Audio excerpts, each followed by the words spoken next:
तो चलिए शुरू करते हैं। तो हम क्या लेने वाले हैं फटाफट देख लेते हैं। हम लोग क्लास 10 का chapter number 13, okay chapter number 13 क्या है, सरफेस एरिया एंड वॉल्यूम लेने वाले हैं। एक्सरसाइज 13.4 के ऊपर काम करेंगे, जो कि पूरा का पूरा रहेगा फ्रस्टम ऑफ कोन के ऊपर।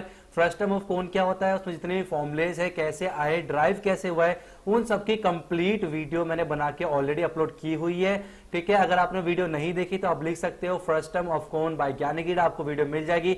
बहुत ही अच्छी तरीके से पूरे डिटेल में आपको उसमें बताया है, तो आप जाके उस वीडियो का फायदा उठा सकते हो। क्योंकि बहुत ही अलग होता है कि जैसे कि फॉर्मुलाज याद सबको होता है, लेकिन वो आया कैसे अगर आपको पता हो ना, तो अलग ही इंप्रेशन होता है। आप किसी भी स्टूडेंट को समझा सकते हो, ठीक है, तो अलग ही बात हो जाती है। तो आप देख सकते हो उसको, ठीक है, और एंट्रेंस में भी काम आएगा। अगर आप गलती से फॉर्मुला भूल गए तो खुद से ड्राइव कर सकते हो।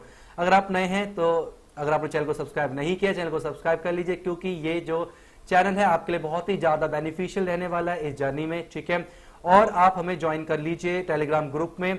ठीक है, क्योंकि ये जो ग्रुप है वो ऑफिशियली है ज्ञानगीड़ा का। ठीक है, और इसमें मोर देन 1500 स्टूडेंट्स हैं। ठीक है, हम कोई भी न्यू अपडेट होता है, कोई भी जो नई वीडियो आने वाली है, कुछ भी जो भी सीबीएसई रिलेटेड कोई भी नोटिफिकेशन होता है, हम लोग यही शेयर करते हैं। इसलिए टेलीग्राम ग्रुप को ज्वाइन कर लीजिए। ठीक है, और ये रहा इसका लिंक, ठीक है, डिस्क्रिप्शन में आपको मिल जाएगा, आप जाके वहां से देख लेना। और बेल आइकन को प्रेस करके रखना, ताकि जब भी कोई नेक्स्ट वीडियो आए आप तक सबसे पहले पहुंचे और आप उसका फायदा उठा सको। तो अब चलते बिना किसी देरी के सीधा एक्सरसाइज की तरफ। तो क्वेश्चन नंबर 1 जो है ये रहा आपकी स्क्रीन के ऊपर। कह रहा है A drinking glass is in the shape of frustum of a cone of height 14 centimetre. एक पानी पीने ग्लास है, उसका जो शेप है फ्रस्टम के उसमें है। The diameter of its two circlets and are this and this, find the capacity of the glass। तो कैपेसिटी का मतलब होता है कि how much it can hold, मतलब कितनी उसका वॉल्यूम है ना, ये होता है कैपेसिटी का मतलब। तो अब बनाता सुंदर सा डायग्राम, ये रहा हमारे पास। ठीक है, यहाँ पर क्या बोला गया हमें, इसने बोला है कि हाइट जो है वो 14 सेंटीमीटर है। It means the height of frustum is equal to कितना है हमारे पास, 14 सेंटीमीटर। ठीक है, diameter of two end 4 centimetre and 2 centimetre. तो मान लेते हैं ये जो डायमीटर हमारे पास बड़ा वाला एंड है, ठीक है, तो ये कितना हमारे पास, ये होगा हमारे पास 4 सेंटीमीटर। ठीक है, और ये क्या हमारे पास, ये है हमारे पास 2 सेंटीमीटर। ठीक है, याद जब मैंने बताया था आपको फॉर्मूला कैसे ड्राइव हुआ, तो मैंने कहा था R1 जो है हमेशा बड़ा होता है R2 से। ठीक है, इट मींस R1 डायमीटर जो दे रखा है, डायमीटर 1 दे रखा है 4 सेंटीमीटर, तो रेडियस 1 कितना हो गया हमारे पास, 2 सेंटीमीटर हो गया। ठीक है, डायमीटर 2 हमारे पास दे रखा है 2 सेंटीमीटर, इसका रेडियस 2 कितना हो गया, 1 सेंटीमीटर। क्लियर है? ठीक है, सारी बातें यहाँ पर हमारे पास आ गई हैं। अब हमें सिर्फ क्या लिखना है इसमें, हमें ये देखना है कि इसका फॉर्मूला क्या होगा, कैपेसिटी कितनी होगी। तो यहाँ पर लिखते हैं कि वॉल्यूम ऑफ फ्रस्टम। ठीक है, वॉल्यूम ऑफ फ्रस्टम जो फॉर्मूला है वो क्या होता है, 1/3 पाई h। ठीक है, फिर R1 का स्क्वायर प्लस में R2 का स्क्वायर प्लस में R1 मल्टीप्लाई R2, ये होता है हमारे पास वॉल्यूम ऑफ फ्रस्टम का फॉर्मूला। आया कैसे, मैंने कंप्लीट बहुत ही अच्छी वीडियो बना के अपलोड की हुई है, लिंक डिस्क्रिप्शन में मिल जाएगी, आप जाके देख लेना। ठीक है, तो ये हो जाएगा 1/3, पाई की वैल्यू हो गई 22/7 मल्टीप्लाई हाइट कितनी हमारे पास 14 सेंटीमीटर है। ठीक है, अच्छा फिर ब्रैकेट बंद, R1 का स्क्वायर, R1 कितना है 2 सेंटीमीटर, तो 2 का स्क्वायर प्लस में R2 1 का स्क्वायर प्लस में R1 R2 2 मल्टीप्लाई 1, है ना, इस तरह से हो गया। ठीक है, अच्छा ये हो जाएगा हमारे पास 7 1 7 7 2 14, ये हो गया 44/3, और ये हो जाएगा 2 का स्क्वायर कितना होता है 4 होता है, प्लस 1 का स्क्वायर 1 2 1 2 हो जाएगा। क्लियर है, हो जाएगा 44/3। ठीक है, 4 + 1 कितना 5 5 2 7 हो गया, इस तरह से हमारे पास ये हो जाएगा। नाउ 44 को 7 से हम लोग मल्टीप्लाई करेंगे, तो 44 को 7 से मल्टीप्लाई करेंगे, 7 4 28, 7 4 28, 29 30, 308, तो आ जाएगा 308/3 सेंटीमीटर क्यूब। ये सेंटीमीटर क्यूब किस लिए है, वॉल्यूम है। ठीक है, अगर हम एरिया निकालते हैं सेंटीमीटर का स्क्वायर आता है, और जब वॉल्यूम निकालते हैं तो क्यूब आती है पावर। ठीक है, इसको आप यहीं भी छोड़ सकते हो, लेकिन अगर आप इसको अगर आप मिक्स फ्रैक्शन में कन्वर्ट करना चाहो कर सकते हो। ठीक है, इस तरह से 3 1 3, ठीक है, माइनस कितना आया 1 आया, 0 आपने उतारा। ठीक है, तो 3 3 आया 0 आया, सॉरी, फिर आपने 0 उतारा, फिर छोटा 0 लगाया, फिर आपने उतारा 8, 3 2 कितना हो गया 6 हो गया, माइनस कितना है 2 आया। तो पहले इसे लिखते हैं हम लोग, तो इसको लिख सकते हो आप लोग 102, फिर इसको लिखते हैं हम लोग 2/3 सेंटीमीटर का क्यूब, इसमें भी छोड़ सकते हो। ये आया आपका वॉल्यूम या फिर कैपेसिटी बोल सकते हैं, वॉल्यूम या फिर क्या बोला आपने, कैपेसिटी ऑफ द गिलास। कितना हुआ हमारे पास, वो हुआ 102, 2/3 सेंटीमीटर का क्यूब हुआ। बहुत ही सिंपल क्वेश्चन था, आई होप आपको समझ में आ गया होगा। अब हम चलते हैं अपने नेक्स्ट क्वेश्चन नंबर 2 की तरफ। तो क्वेश्चन नंबर 2 जो है ये रहा आपकी स्क्रीन के ऊपर, the slant height of the frustum of a cone is 4 centimetre and the parameter को सर्कमफ्रेंस भी बोलते हैं, of it circular and are 18 and 6, find the curve surface area of the frustum. बहुत ही अच्छा क्वेश्चन है। ये रहा हमारे पास, क्या ये हमारे पास एक फ्रस्टम है, ठीक है। स्लांट हाइट दे रखी है इसकी 4 सेंटीमीटर, एल की वैल्यू दे रखी है हम लोग को 4 सेंटीमीटर। स्लांट हाइट मतलब ये जो है ना इसे स्लांट हाइट बोलते हैं, ठीक है, बताया हुआ मैंने वीडियो में। And the parameter of it circular ends are 18 centimetre and 6 centimetre, ठीक है। तो ये यहाँ का जो पैरामीटर है, ये वाला सर्कुलर जो पोर्शन है, इसका जो पैरामीटर हमारे पास वो कितना है, 18 सेंटीमीटर है। तो मान लेते हैं इसका जो रेडियस है ना, वो रेडियस मान लेते हैं R1 है और इसका रेडियस मान लेते हैं कितना है, R2 है, ठीक है।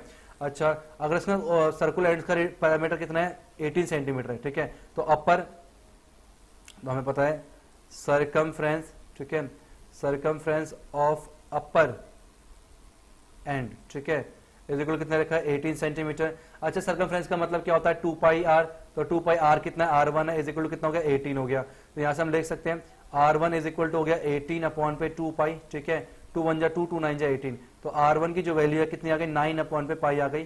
पाई की वैल्यू पुट मत करो, अभी कैंसिल हो जाएगी इसलिए, ठीक है, इस तरह से आ गया। सिमिलरली हम लोग यहाँ पर देख सकते हैं फिर सर्कमफ्रेंस, ठीक है, चाहे पैरामीटर लिखो चाहे सर्कमफ्रेंस लिखो, बात एक ही होती है। सर्कमफ्रेंस ऑफ, ठीक है, सर्कमफ्रेंस ऑफ बॉटम एंड, ठीक है, इज इक्वल कितना देखा हम लोग को, 6 सेंटीमीटर दे रखा है। तो 2 पाई नीचे का हमारे पास कितना है, R2 है, इज इक्वल टू 6 हो गया, ठीक है। तो R2 इज इक्वल टू हो गया 6 अपॉन पे 2 पाई, तो 2 से कैंसिल हो गया। R2 की जो वैल्यू कितनी आ गई, 3 अपॉन पे पाई निकल के आ गई। तो हमारे पास R1 R2 निकल के आ गया और स्लांट हाइट हमें दे रखा 4 सेंटीमीटर। हम क्या करेंगे, इसका फटाफट से निकालेंगे इसका आंसर, ठीक है, कितना निकल के आएगा। हमें बोला कर्व्ड सरफेस एरिया निकालना है, तो हम लिखेंगे यहाँ पर कर्व्ड सरफेस एरिया, है ना। कर्व्ड का मतलब होता है केवल ये पोर्शन जो तिरछा है, कर्व्ड वाला है। तो curved surface area of frustum, ठीक है, वो कितना होता है हमारे पास, वो होता है हमारे पास पाई एल R1 प्लस में R2, ये होता है पाई एल R1 प्लस में R2 हमारे पास होता है, ठीक है। ये फॉर्मूला होता है, पाई को पाई रहने दो, एल की जो वैल्यू कितनी हमारे पास 4 है, ठीक है, और R1 कितना है 9 अपॉन पे पाई है, प्लस में R2 कितना है 3 अपॉन पे पाई है, ठीक है, इस तरह से हो जाएगा। तो ये जाएगा हमारे पास पाई और इंटू 4 और डिनोमिनेटर पाई सेम सेम है, तो ये जाएगा 9 प्लस में 3 अपॉन पे पाई हो जाएगा हमारे पास। पाई से पाई कैंसिल कर सकते हैं, तो 4 और 9 प्लस 3 कितना होता है, 9 प्लस 3 होता है, बताइए 12 होता है, और 12 4 जा कितना हो गया, 48 सेंटीमीटर का स्क्वायर। ये निकल के आ गया हमारे पास curved surface area of frustum, ठीक है। एक बार मैं आंसर को वेरीफाई कर लूं क्या ये सही है, साथ साथ में वेरीफाई करते चलेंगे, ठीक है। तो हमारे पास ये कौन सा है, एक मिनट रुक जाइए, ये हमारे पास है 13 है ना, 13.3 का 48 से बिल्कुल सही है, ठीक है। तो 48 सेंटीमीटर स्क्वायर जो हमारे पास, इसका आंसर निकल के आ जाएगा। बहुत सिंपल है, हमने क्या करा, रेडियस निकाल लिया हम लोगों ने दोनों तरह से, ठीक है, और इस तरह से हमने वैल्यू निकाले। अब चलते हैं अगले क्वेश्चन, क्वेश्चन नंबर 3 की तरफ। तो क्वेश्चन नंबर 3 जो है ये रहा आपकी स्क्रीन के ऊपर, कह रहा a phase the cap used by Turks is shaped like the frustum of a cone if its radius on the open side is 10 centimeter, radius at the upper base is 4 centimeter and its slant height is 15, find the area of the material used for making। area of material का हमें निकालना, area निकालना, ठीक है। Area diagram आपके NCERT का देख ध्यान से, ये क्या है हमारे पास, एक ये क्या है, कैप है, और कैप जो है ऊपर से क्या होता है, क्लोज्ड होता है। तो हमारे पास जो क्लोज्ड है, ठीक है, इसने बोला अपर साइड जो ओपन है वो तो 10 है, तो नीचे से ओपन रहेगा, नीचे से ओपन है और नीचे से ओपन है, और इसका जो रेडियस है वो कितना दे रखा है आप लोगों को, 10 सेंटीमीटर दे रखा है, ठीक है। हमें पता है R1 जो है R2 से बड़ा होता है, तो R1 बड़ा है, 10 बड़ा है, तो R1 की जो वैल्यू कितनी आ गई, 10 सेंटीमीटर निकल के आ जाएगी, और R2 की जो वैल्यू कितनी आ जाएगी हमारे पास, 4 सेंटीमीटर निकल के आ जाएगी। तो R2 जो है हमारे पास निकल के आ गया 4 सेंटीमीटर, और क्या दे रखा है भाई लोग, हमें दे रखा है स्लांट हाइट दे रखी है 15, तो L दे रखा है 15 सेंटीमीटर। सारी बात मिल गई हम लोग को, हमें सिर्फ क्या निकालना है इसमें, हमें निकालना है एरिया। तो हमें निकालना है एरिया ऑफ मटेरियल, तो एरिया ऑफ मटेरियल जो होगा इज इक्वल टू क्या होगा, कर्व्ड सरफेस एरिया तो होगा ही, तो curved surface area of frustum तो होगा ही, साथ में ऊपर से अगर ये बंद है, ऊपर से बंद है तो उसका एरिया ऐड करना पड़ेगा। तो ऊपर क्या है हमारे पास, ऊपर का रेडियस है हमारे पास R2, तो पाई R2 का स्क्वायर ऐड करना पड़ेगा। कर्व्ड सरफेस एरिया फ्रस्टम क्या होता है, पाई L R1 प्लस में R2 होता है, और प्लस में पाई R2 का स्क्वायर, R2 के लिए 4 है तो 4 का स्क्वायर हो जाएगा। तो हमारे पास यहाँ पर क्या है, पाई के लिए हो गई 22 अपॉन पे 7 मल्टीप्लाई स्लांट हाइट L 15 है, R1 प्लस में R2 10 प्लस में 4 हो जाएगा। प्लस में ये जाएगा 22 अपॉन पे 7 मल्टीप्लाई 4 का स्क्वायर 16 हो गया। अब ये जाएगा हमारे पास 22 मल्टीप्लाई 15 अपॉन पे 7 मल्टीप्लाई 10 4 14 हो गया, प्लस में 16 दूनी 32 16 दूनी 32 35 अपॉन पे 7 हो जाएगा। ठीक है, 7 2 जा 14, ठीक है, 15 दूनी 30 और 30 को 22 से करेंगे तो आ जाएगा 660 प्लस में 352 अपॉन पे 7, नीचे 1 लगा देंगे और सॉल्व करेंगे तो जाएगा 660 को मल्टीप्लाई करना पड़ेगा 7 से, तो 660 को 7 से मल्टीप्लाई करेंगे, 7 6 7 42, 6 7 42 46 है ना, तो 4620 प्लस में 352 डिवाइड बाय आ जाएगा 7। अब हम क्या करेंगे, दोनों को ऐड कर लेंगे, क्या कर लेंगे, दोनों को सुंदर सा हम लोग ऐड कर लेंगे। ठीक है, तो 4620 और प्लस में 352 या 4972, तो आया 4972 अपॉन पे 7 निकल के आया क्या, सेंटीमीटर का स्क्वायर। आप चाहे तो यहाँ छोड़ सकते हो, वरना क्या है 4972 को आप लोग डिवाइड कर लो किससे, 7 से, और इसे मिक्स फ्रैक्शन में हम लोग इसे लिख देते हैं। ठीक है, तो देखा 7 7 जा 49 हो गया। ठीक है, माइनस से कितना है, 0 आया, 7 को उतारा हम लोगों ने, 7 1 जा कितना है, 7 आया। ठीक है, माइनस से 0 हुआ, उसका क्या नहीं उतारा हमने, 2 उतारा। ठीक है, 2 हमारा छोटा हो गया, 0 लगाया हम लोगों ने, और ये हमारे पास ये आ गया 710 फिर 02 फिर आया 7, तो इसे लिख सकते हैं हम लोग 710 और 2 अपॉन पे 7 सेंटीमीटर का स्क्वायर। इस तरह से भी आप छोड़ सकते हो, कोई दिक्कत की बात नहीं होगी। 710 2 अपॉन पे 7, क्लियर है यहाँ तक। तो ये बहुत ही सिंपल क्वेश्चन था, आई होप आपको समझ में आ गया होगा। तो इस तरह से जो भी अगर आपका डायग्राम जो भी क्लोज्ड है उसका एरिया ऐड करना पड़ता है, ये हमने बहुत अच्छे से सीखा हुआ है। ठीक है, और ये याद रखना हमेशा R1 जो है वो R2 से बड़ा होता है। ठीक है, तो चलता अपने अगले क्वेश्चन की तरफ, क्वेश्चन नंबर 4 की। ये रहा क्वेश्चन नंबर 4 आपकी स्क्रीन के ऊपर। कह रहा a container open from the top and made up of a metal sheet. देखो उन्होंने पहले ही बोल दिया, कंटेनर जो है ऊपर से खुला हुआ है, and made up of a metal sheet is in the form of frustum of a cone of height 16 centimetre and the radius of lower मतलब जहां से बंद है, ऊपर से खुला हुआ है, 8 centimetre and 20 centimetre respectively. Find the cost of milk which can completely fill the container at the rate of 20 पर लीटर। ठीक है, ये क्वेश्चन है। उसके सेकंड बोलता है also find the cost of metal sheet use to make the container if it's cost ₹8 per centimetre का square, पाई जो है 3.14। काफी अच्छा क्वेश्चन है, बहुत इंपॉर्टेंट है, पेपर में ये आया हुआ है। ठीक है, तो ये रहा डायग्राम इसका, ध्यान सुना क्या बोला इसने। कंटेनर जो ऊपर से खुला हुआ है, तो ये ऊपर से जो है ओपन है। ठीक है, इसलिए मैंने यहाँ कुछ कलर नहीं किया हुआ है।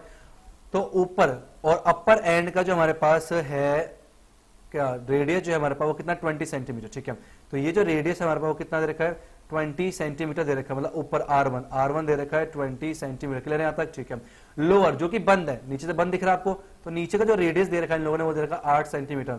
इसका मतलब R2 जो है हमारे पास वो दे रखा है 8 सेंटीमीटर। ठीक है, और इन्होंने क्या बोला है और क्या दे रखा है हम लोग को, हाइट दे रखी है 16, तो H इज इक्वल दे रखा है 16 सेंटीमीटर। ठीक है, अच्छा इसने पूछा है कि अगर 1 लीटर दूध का 20 रुपए कीमत है, तो अगर इसे मैं कंप्लीटली भर दूं, ये पूरा दूध से भर जाए तो कितना पैसा देगा।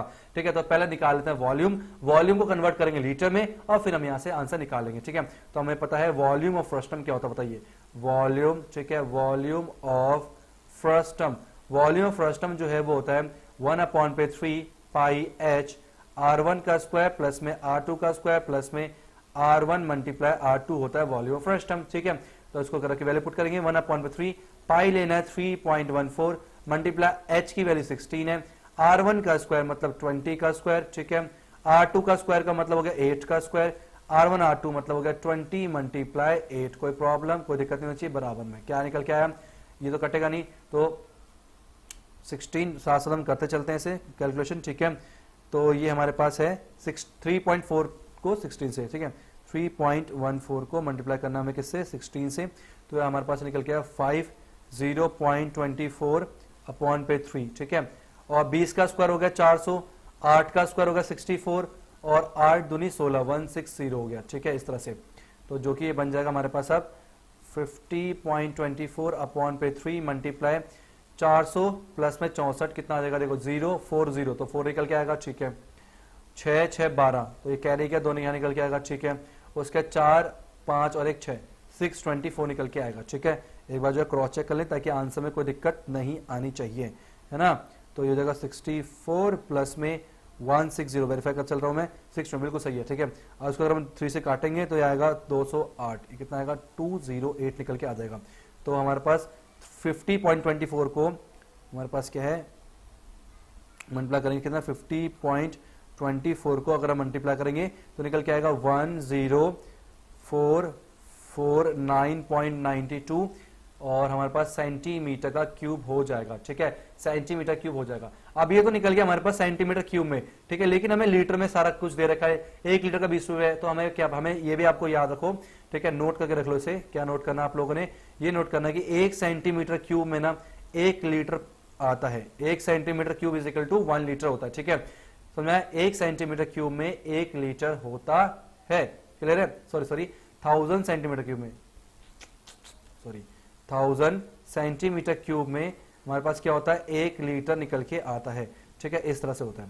1000 सेंटीमीटर क्यूब में 1 लीटर निकल के आता है। इसका मतलब अगर मेरे को इसका मतलब 1 सेंटीमीटर क्यूब में जो है वो 1/1000 लीटर होता है, ठीक है। तो हम क्या करेंगे, डिवाइड कर देंगे इसे, तो जाएगा 10449.92 डिवाइड बाय 1000 कर देंगे, ये खिसक जाएगा 1 2 3 तो ये निकल के आएगा 10.44 या 40 छोड़ सकते इतना लीटर हमारे पास निकल के आ गया, ठीक है, 10.44 लीटर जो है हमारे पास कन्वर्ट हो गया। अब आपको इसने बोला हुआ है कि 1 लीटर की जो कीमत है वो दे रखा 20 रुपए, है ना, इसका मतलब 10.44 लीटर जो है हमारे पास क्या हो जाएगा 20 मल्टीप्लाई, तो यहाँ पर जो हो जाएगा कॉस्ट ऑफ इतना लीटर क्या हो जाएगा 20 मल्टीप्लाई 10.44, ठीक है। तो हम देखेंगे 20 मल्टीप्लाई 10.44 हो जाएगा 209 निकल के आएगा, कितना आएगा 209 रुपीज हमारे पास निकल के आ जाएगा, अप्रोक्स कितना आएगा 209 रुपीज हमारे पास निकल के आ जाएगा। था क्लियर है, बहुत ही सिंपल क्वेश्चन था ये, ठीक है। तो यहाँ क्या किया हमने, तो पहले हमने वॉल्यूम निकाला और याद रखना 1000 सेंटीमीटर क्यूब जो है 1000 सेंटीमीटर क्यूब में और 1 लीटर होता है हमारे पास, तो हमने कन्वर्ट करा से लीटर में और वहां से आंसर इसका निकाल लिया, ठीक है। अब आगे चलते हैं, इसने क्या बोला है, find the cost of metal sheet used, मतलब इसका एरिया भी निकालना पड़ेगा कि अगर 1 सेंटीमीटर स्क्वायर 100 सेंटीमीटर स्क्वायर का अगर 8 रुपए है तो टोटल कितना कॉस्ट लगेगा, ये भी निकालना पड़ेगा, ठीक है। तो अब हमें इसका पहले एरिया निकाल लेते हैं। अच्छा, एरिया निकालने से पहले एक चीज देख लो, यहाँ पर ना हमें एरिया निकालने के लिए आपको पता है हमें एल चाहिए होगा, हमें R1 दे रखा, R2 दे रखा, एच दे रखा, लेकिन एल नहीं है, तो हमें पता है एल स्क्वायर क्या होता है, L square equal to H square plus में R1 माइनस में R2 का होल स्क्वायर होता है, ठीक है। तो मैं यहाँ वैल्यू पुट करूंगा L is equal to H square, मतलब 16 का स्क्वायर प्लस में R1 माइनस में R2, 20 माइनस में 8 कितना होता है, 20 में से 8 गया तो आता है 12, तो आगा 12 का स्क्वायर रूट निकल जाएगा, तो एल इज इक्वल टू आ गया 16 का स्क्वायर कितना होता है हमारे पास, 16 का स्क्वायर होता है मेरे ख्याल से 200 कुछ करके आता 56 है ना, 16 मल्टीप्लाई 16 256 सही है, तो 256 निकल के आया, प्लस में 12 का स्क्वायर 144 होता है, ठीक है। तो एल निकल के आया 256 में 100 जोड़े कितना आएगा, मेरे ख्याल से 400 निकल के आएगा, राइट। तो 400 का मतलब क्या हुआ, 400 मतलब 20 मल्टीप्लाई 20, तो यहां से निकल के आ गया 20 सेंटीमीटर एल की वैल्यू। तो एल की वैल्यू हमने कितने निकाली, 20 सेंटीमीटर निकाली, क्लियर है यहाँ तक, ठीक है, बहुत ही बढ़िया। नाउ अब हमें निकालना है एरिया, ठीक है। हम क्या निकालेंगे यहाँ पर, मेटल शीट, ठीक है। तो हम निकालेंगे पहले area of metal sheet, metal sheet का एरिया कितना होगा हमारे पास, इज इक्वल टू होगा curved surface area of frustum, ठीक है, curved surface area frustum plus में, अब उन्होंने बोला ये नीचे से बंद है, नीचे से बंद है मतलब इसका एरिया ऐड करना पड़ेगा, और इसका रेडियस कितना हमारे पास 8, मतलब R2 वाला है ना, तो ये करना पड़ेगा प्लस में पाई R2 का स्क्वायर करना पड़ेगा, ठीक है। कर्व्ड सरफेस एरिया फ्रस्टम क्या होता है, पाई L R1 प्लस में R2 होता है, और प्लस में ये हो जाएगा पाई R2 का स्क्वायर, R2 मतलब कितना होगा 8 का स्क्वायर हो जाएगा, ठीक है। वैल्यू पुट करते हैं 3.14 मल्टीप्लाई L कितना हो गया 20 हो गया, R1 प्लस में R2 20 प्लस में 8 20 प्लस में 8 और प्लस में हो जाएगा 3.14, 8 का स्क्वायर कितना 64 हो जाएगा, ठीक है। तो हम अगर से मल्टीप्लाई करते हैं कितना आएगा ये 3.14 मल्टीप्लाई 20, ठीक है, मल्टीप्लाई 20 में 8 जोड़ेंगे 28 हो जाएगा ना, ये आ जाएगा 1758.4 1758.4 और प्लस में यहाँ पास कितना आ जाएगा 3.14 मल्टीप्लाई में 64 ये आ जाएगा 200.96, तो 200.96 निकल के आ जाएगा, ठीक है। अब दोनों को हम लोग जोड़ देंगे 1758.4 ये आ जाएगा हमारे पास, टोटल इसका निकल के आया 1959.36 सेंटीमीटर का स्क्वायर हमारे पास ये निकल के आ गए, क्लियर है यहाँ तक, ठीक है। अच्छा, उन्होंने क्या बोला, इसने बोला कि 100 सेंटीमीटर स्क्वायर का 8 रुपए, इसका मतलब 1 सेंटीमीटर स्क्वायर का कीमत है 8/100, ठीक है। तो टोटल जो कॉस्ट निकल के आएगा वो कितना आएगा, हमारे पास कितने सेंटीमीटर स्क्वायर है, इतना, तो मल्टीप्लाई कर देंगे 1959.36 मल्टीप्लाई 8/100 कर देंगे, ठीक है। तो इसको मल्टीप्लाई कर देंगे मल्टीप्लाई बाय 8, ये आ जाएगा, ठीक है, और डिवाइड बाय कर देंगे 100, ये जाएगा हमारे पास 156, ये निकल के आ रहा है 156.748 सेंटीमीटर का, सॉरी सेंटीमीटर रुपीस निकल के हमारे पास ये आ जाएगा 156.748 रुपीस, ठीक है। तो इसका आंसर एक बार चेक कर लेते हैं हम लोग। तो इसका जो आंसर दे रखा है हम लोग को, ठीक है, कहाँ है, कौन सा क्वेश्चन है, 13.4 ना, ठीक है। तो 209 निकल के है पहला हमारे पास, ठीक है, इतना रुपए, और दूसरा 156.75, ठीक है। देखिए यहाँ पर 75 बोला गया है, मैं इसका मतलब क्या है, ये जो है ना, अगर मैं राउंड ऑफ करना है, इन्होंने यहाँ पर छोड़ा हुआ है, तो 156 पॉइंट, अगर हमें जहां पर हमें इसे छोड़ना है, राउंड ऑफ करना है, ठीक है। अगर हम उसके बादल नंबर देखते हैं, अगर उसके बादल नंबर जो है 5 से बड़ा है ना, तो एक नंबर बढ़ा देते हैं। तो ये 8 जो 5 से बड़ा, तो एक नंबर बढ़ा देंगे, 4 के बाद क्या था 5, तो इतना रुपीज जो हमारे पास हो जाएगा, तो 156.75 रुपीज हो जाएगा। तो ये था इसका कंप्लीट आंसर। आई होप आपको समझ में आ गया होगा। अब हम चलते हैं अपने अगले क्वेश्चन नंबर 5 की तरफ, जो कि बहुत ही इंपॉर्टेंट है। तो ये रहा क्वेश्चन नंबर 5 आपकी स्क्रीन के ऊपर। Metallic right circular cone 20 centimetre high and whose vertical angle is 60 degree is cut into two parts at the middle of the height by plane parallel to its base. If the frustum so obtained be drawn, a wire of diameter 1/16, find the length of the wire. Okay, तो बहुत ही सुंदर सुनहरा अच्छा question है, ठीक है। तो हम इसे सॉल्व करेंगे, आप ध्यान से सुनना पहले से। देखिए हमारे पास इन्होंने क्या बोला, पहले एक ना कोन था, ठीक है, एक कोन था जिसका जो हाइट है वो दे रखा 20 सेंटीमीटर, मतलब ये जो कोन है इसकी जो हाइट है, यहाँ से अगर मतलब यहाँ पर मैं देखूं तो ये देखा 20 सेंटीमीटर हम लोग को यहाँ से यहाँ तक का दे रखा, ठीक है। Whose vertical angle 60 degree, vertical angle होता है ये वाला, तो ये वाला जो एंगल दे रखा कितना दे रखा 60 डिग्री दे रखा, ओके। इस कट इनटू टू पार्ट्स, तो इसको जो हमारे पास इसने यहां से क्या करा, कट कर दिया, इस तरह से दो पार्ट में कट कर दिया, तो इस तरह से दिखेगा, दो पार्ट में कट हो गया, ठीक है। इक्वल पार्ट्स में कट हुआ, इसका मतलब इसकी जो हाइट है यहाँ पर वो कितना आ जाएगा 10 सेंटीमीटर, ठीक है। और नीचे जो फ्रस्टम बना उसकी हाइट कितनी आ जाएगी, इसकी भी आ जाएगी 10 सेंटीमीटर, क्लियर है यहाँ तक, ठीक है। फिर कह रहा है द फ्रस्टम सो ऑब्टेन, जो फ्रस्टम ऑब्टेन हुआ है, ये जो फ्रस्टम ऑब्टेन हुआ है, ठीक है, is to be drawn into a wire, इसको कन्वर्ट कर रहे हैं एक वायर पे, इस तरह का हमारे पास वायर बन रहा है जिसका डायमीटर 1/16 है। तो इसका जो डायमीटर है, ये जो डायमीटर है वो 1 पे कितना है 16 दे रखा है, तो डायमीटर दे रखा कितना 1/16 सेंटीमीटर। कह रहा find the length of the wire, हमें इस वायर की जो है लेंथ निकालनी है, मान लेते हैं वायर की लेंथ जो है h है, तो इस वायर की जो है हमें लेंथ निकालनी है, कितनी होगी। देखो कितना अच्छा क्वेश्चन है, ठीक है, ध्यान से सुना, बहुत ही इंपॉर्टेंट है। पहली बात ध्यान सुनो, ये समझो, मैंने आपको 13.3 में बताया था, मेरे को ना ये जो फ्रस्टम है इसने कन्वर्ट करा किसमें, इसने कन्वर्ट करा वायर में। इसका मतलब क्या चीज सेम रहेगी, वॉल्यूम सेम रहेगा, मतलब वॉल्यूम ऑफ जो फ्रस्टम होगा, इसका वॉल्यूम और इसका जो वॉल्यूम होगा दोनों सेम होगा, ठीक है। इसका मतलब पहला काम मेरे को ये करना है कि वॉल्यूम ऑफ फ्रस्टम निकालना है। अच्छा, वॉल्यूम ऑफ फ्रस्टम निकालने के लिए मेरे पास जो फॉर्मूला होता है वो होता है 1/3 पाई h r1 का स्क्वायर प्लस में r2 का स्क्वायर प्लस में r1 r2 होता है मेरे पास, ये होता है वॉल्यूम फ्रस्टम का मैं फॉर्मूला। इसका मतलब मेरे को कोई भी चीज नहीं दे रखी है, मेरे को सिर्फ हाइट दे रखा है, ठीक है, लेकिन r1 निकालना पड़ेगा, r2 निकालना पड़ेगा, तब जाके मैं इसका वॉल्यूम निकाल पाऊंगा। और जब से इसका वॉल्यूम निकालूंगा तो इन दोनों का वॉल्यूम सेम होता है, तो 13.3 का कॉन्सेप्ट इस्तेमाल करके हम लोग यहाँ पर निकाल लेंगे, ठीक है। तो पहला काम है r1 r2 का इस्तेमाल करना, ठीक है। अब ध्यान से मैं क्या करने वाला हूँ, अब देखिए ध्यान से, पहले करते हैं इसका नामकरण, तो इसको देते हैं a, ठीक है, ये हो गया हमारे पास b, इसको नाम देते हैं हम लोग को c, इसको नाम दिया हमने डी, इसको नाम दिया हमने ई, ठीक है। तो ये भी क्या हमारे पास, ये भी एक सर्कुलर पोर्शन होता है यहाँ पर इस तरह से, है ना। अब देखिए ध्यान से, यहां से लेकर यहां तक, यहां से लेकर यहां तक कितना हमारे पास, ये पूरा अगर 20 है तो ये कितना 10 दे रखा है, ठीक है। ये पूरा एंगल अगर 60 डिग्री है तो ये वाला एंगल कितना डिग्री होगा, 30 डिग्री का एंगल होगा, ठीक है। 90 डिग्री एंगल क्या बन रहा है, 90 डिग्री एंगल बन रहा है यहाँ पर, और ये क्या हमारे पास, ये है हमारे पास R2 छोटा है, ठीक है। ऐसे अगर मैं बड़ा ट्रायंगल देखो, ये 90 डिग्री एंगल यहाँ पर बन रहा है, और रेडियस कितना हमारे पास R1 है, और टोटल हाइट कितनी है इसकी 20 सेंटीमीटर, ठीक है। अब मैं यहाँ पर इस्तेमाल करने वाला हूँ ट्रिग्नोमेट्री हाइट एंड डिस्टेंस का, ठीक है। देखिए ध्यान से कैसे, अगर आपने वीडियो नहीं देखी है तो देखो यार क्या करा अभी तक आपने। फिर तो इन ट्राइंगल ADE पर, ठीक है, AD पर मैंने देखा यहां 90 एंगल बन रहा है, ठीक है, और ये हमारे पास 30 डिग्री, तो हमारे पास 30 डिग्री जो एंगल बनता है उसके ठीक सामने क्या होता है, परपेंडिकुलर होता है। तो ये परपेंडिकुलर है, ये बेस है हमारे पास, और ये हाइपोटेन्यूज है, ठीक है। तो हम यहां पर लिखेंगे इन ट्राइंगल AGE, हमने क्या बोला कि डीई अपॉन पे एडी है ना, डीई पी अपॉन पे बी, पी अपॉन बी क्या होता है 10 और एंगल कितना 30 डिग्री है। डीई की वैल्यू कितनी है, डीई हमारे पास R2 है, R2 अपॉन पे एडी कितना है, एडी दे रखा हम लोग को 10 और 10 30 की वैल्यू कितनी होती है 1 अपॉन पे √3 होती है। तो ये 10 यहां चला गया तो R2 जो निकल के आ गया मेरे पास 10 अपॉन पे √3।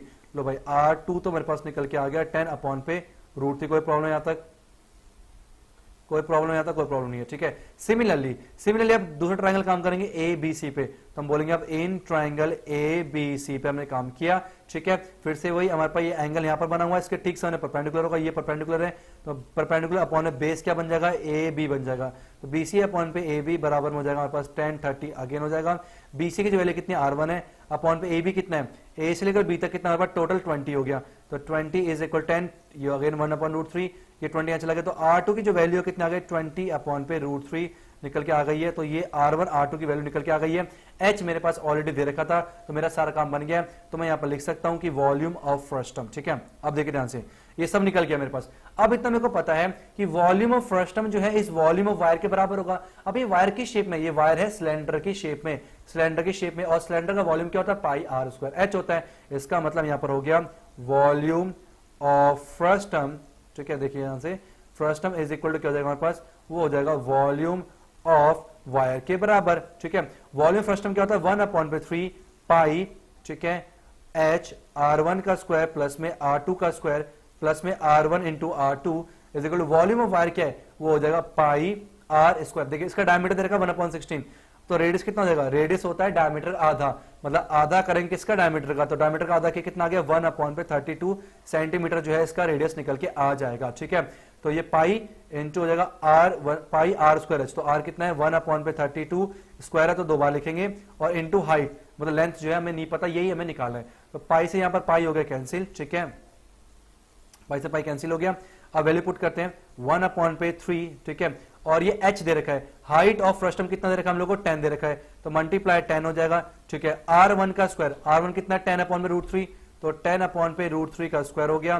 फिर प्लस में R2 कितना है 20 अपॉन पे √3 का स्क्वायर हो जाएगा, और प्लस में R1 R2 कितना है हमारे पास हो जाएगा 10 अपॉन पे √3 मल्टीप्लाई 20 अपॉन पे √3 हो जाएगा। कोई प्रॉब्लम, बहुत ही बढ़िया, कोई प्रॉब्लम नहीं होनी चाहिए। बराबर में आएगा 1 अपॉन पे 32 मल्टीप्लाई 1 अपॉन पे 32 मल्टीप्लाई H, कोई प्रॉब्लम, ठीक है, सही है तक। ये देखा हमारे पास 10 अपॉन पे 3, ध्यान से देखना, 10 का स्क्वायर हो गया 100 और √3 का स्क्वायर हो गया 3, प्लस में 20 का स्क्वायर हो गया 400, √3 का स्क्वायर हो गया 3, स्क्वायर रूट करता है प्लस में 20 इंटू 100, 10 कितना हो गया 200 और √3 तो 3 हो जाएगा इस तरह से हमारे पास। तो ये जाएगा 10 अपॉन पे 3 मल्टीप्लाई 100 प्लस 400 प्लस 200 कितना हो गया 400, 2 6 700, तो 700 अपॉन पे कितना आएगा 3 निकल के आ जाएगा। बराबर में आ गया 32 को 32 से करेंगे हमारे पास कितना निकल के आएगा, एक मिनट, 32 मल्टीप्लाई 32 ये जाएगा हमारे पास 1024, ये जाएगा हमारे पास 1H अपॉन पे 1024 निकल के आएगा, ठीक है। तो सॉल्व करेंगे से कितना आएगा हमारे पास, ये आएगा 7000 अपॉन पे 9 is equal to H upon पे 1024, क्रॉस मल्टीप्लाई करेंगे तो H इज इक्वल टू हो जाएगा 7000 मल्टीप्लाई 1024 डिवाइड बाय 9। बहुत ही सिंपल क्वेश्चन, ठीक है, पर थोड़ी कैलकुलेशन है वो आप कर लेंगे, मुझे पता है, ठीक है। और जब भी ये चैप्टर करूँ ना कैलकुलेशन जो है, मैं तो फोन का इस्तेमाल इसलिए कर रहा हूँ क्योंकि मेरे को तो एग्जाम देना नहीं है ना, मैं तो दे चुका हूँ। तो अगर आप फोन से करोगे तो फिर एग्जाम पे आपको बहुत प्रॉब्लम हो जाएगी, इसलिए जब भी पूरी एक्सरसाइज करो तो बिना कैलकुलेटर का इस्तेमाल करे ही करना। अगर आपने कैलकुलेटर इस्तेमाल करा तो फिर क्या होता है, हमारा माइंड ना उस चीज को ले लेता है। कोई भी चीज अगर हम बार बार बाबा करते हैं ना तो वो चीज दिमाग में उसके वो बैठ जाता है, ठीक है। तो एग्जाम टाइम पे भी क्या होगा, आपको कैलकुलेटर की नीड पड़ेगी, जो कि फिर अगर आप खुद से करोगे तो वहां पर आप बहुत ज्यादा फ्रस्ट्रेट हो जाओगे। इसलिए मेरी आपसे रिक्वेस्ट है जब भी इस चैप्टर को करें तो जो सोल्यूशन करते वक्त कैलकुलेटर का इस्तेमाल करें, खुद ही अपनी तरह से कैलकुलेशन करें, ठीक है, फायदा आपका ही है, ध्यान रखना। तो फिर डिवाइड करेंगे ऐसे किससे 9 से, तो निकल के आ गया ये, तो H इज इक्वल टू निकल के आ गया 79644.44 इतना निकल के आ गया, इसमें ये निकल के आ गया सेंटीमीटर में। अब ये सेंटीमीटर में अच्छा नहीं लग रहा इतना बड़ा सेंटीमीटर, तो इसे क्या करते हैं मीटर में कन्वर्ट करते हैं। 1 मीटर में होता है 100 सेंटीमीटर, तो इसे 100 से डिवाइड करते हैं तो कितना हो जाएगा H इक्वल हो जाएगा 100 से डिवाइड करेंगे तो पॉइंट खिसक जाएगा इधर, ठीक है, तो जाएगा 7964.44 मीटर में कन्वर्ट हो जाएगा। आप इसे यहां पर भी छोड़ सकते हो, चाहे तो किलोमीटर में भी कन्वर्ट कर सकते हो, कोई दिक्कत की बात नहीं होगी। Let me check the answer. Answer is correct 7964.44 metre. बहुत ही अच्छा ये क्वेश्चन था। आई होप आपको बहुत अच्छे से ये क्वेश्चन समझ में आया होगा। ठीक है, तो देखिए जब भी हम चैप्टर पढ़ते हैं ना, जिसके आपने सुना होगा कि चैप्टर में 9 जा, अगर आपने पढ़ा होगा ट्रिग्नोमेट्री हाइट एंड डिस्टेंस, तो आपको लग रहा होगा कि कहां पर इसका इस्तेमाल है, केवल उस चैप्टर में इस्तेमाल है। नहीं, जो आपने पढ़ा है ना वो पूरा कॉन्सेप्ट है, जहां पर भी उसकी नीड होनी आपके दिमाग में आना चाहिए कि इसका मैं इस्तेमाल करके यहां पर ये कर सकता हूं या कर सकती हूं। ठीक है, तो सब चीजों का इस्तेमाल करना है। तो जहां पर भी अगर आपको एक एंगल दे रखा हो और एक साइड दे रखी हो और एक साइड निकालनी हो, तो वहां पर इस्तेमाल करते हैं ट्रिग्नोमेट्री हाइट एंड डिस्टेंस का। मैंने आपको बहुत अच्छे से बताया। अगर आपने वीडियो नहीं देखी, लिंक डिस्क्रिप्शन में मिल जाएगी, तो आप जाके उसे वहां से कर सकते हो। क्लियर यहां तक? ठीक है, तो आज की वीडियो में इतना ही। Thank you so much for watching. Hare Krishna.